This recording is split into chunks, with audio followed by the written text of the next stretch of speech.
आज की हमारी कहानी है मिट्टी की गुड़िया। राघव एक साधारण सा मिट्टी कुंभकार था जो अपनी मेहनत और कारीगरी से गांव में जाना जाता था। उसकी उंगलियों में जैसे कोई जादू था। सूखी मिट्टी उसकी हथेलियों में आते ही मानो प्राण पा लेती। वह तरह तरह की गुड़िया, मूर्तियां और बर्तन बनाता और लोग दूर दूर से सिर्फ उसकी कलाकारी देखने आते। उसका छोटा सा घर उसकी दुनिया था, जहाँ उसकी 7 साल की बेटी मीरा और मिट्टी की खुशबू हमेशा बसी रहती थी। मीरा उसकी आंखों का तारा थी। उसकी पत्नी मीरा के जन्म के बाद ही दुनिया छोड़ गई थी, इसलिए मीरा ही अब उसकी पूरी जिंदगी थी। राघव कई गुड़िया बनाता था, पर एक गुड़िया वह कभी नहीं बेचता था। एक छोटी सी लड़की की गुड़िया जिसे उसने मीरा के जन्म पर बनाया था। वह गुड़िया उसके लिए केवल मिट्टी का खिलौना नहीं, बल्कि उसकी पत्नी की आखिरी याद और मीरा के जन्म की पहली खुशी का प्रतीक थी। मीरा बचपन से उस गुड़िया को देखकर कहती, पापा, मैं बड़ी होकर आपकी तरह दुनिया की सबसे सुंदर गुड़िया बनाऊंगी। राघव मुस्कुराकर कहता, बस खुश रहना, वही काफी है। मीरा स्कूल जाती, खेलती, पर शाम होते ही अपने पापा के पास मिट्टी गूंथने बैठ जाती। उसकी नन्ही उंगलियां मिट्टी में धंस जाती और वह हंसते हुए कहती, देखो पापा, ये गुड़िया आपकी जैसी बनी है।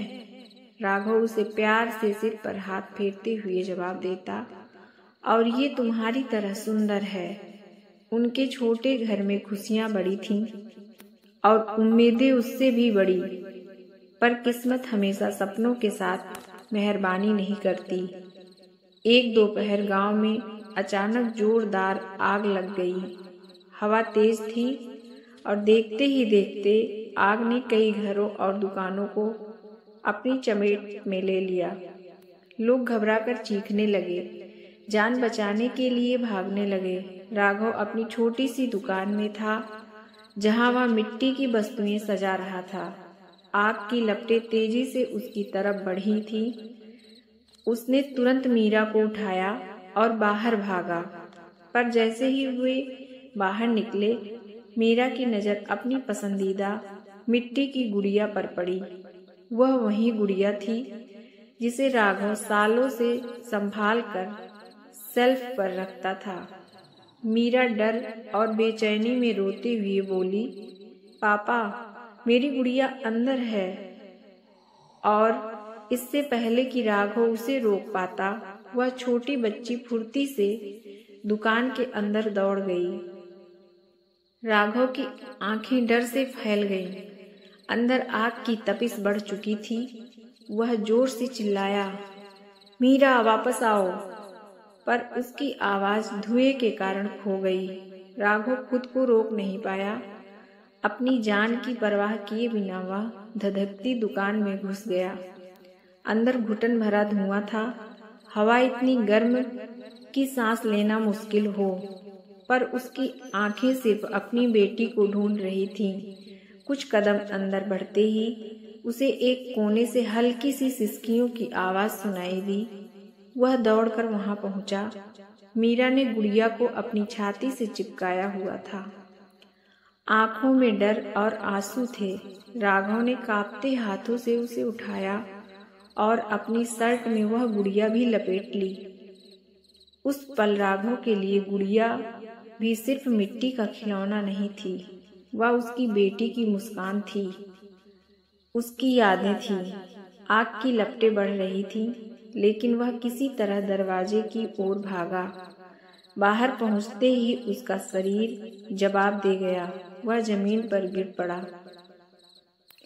लोग दौड़कर आए, पानी डाला, मदद की, पर राघव गंभीर रूप से घायल हो चुका था। मीरा उसके पास बैठकर रो रही थी। पापा, मैं गुड़िया नहीं मांगूंगी, बस उठ जाओ। गांव वाले ने बहुत कोशिश की।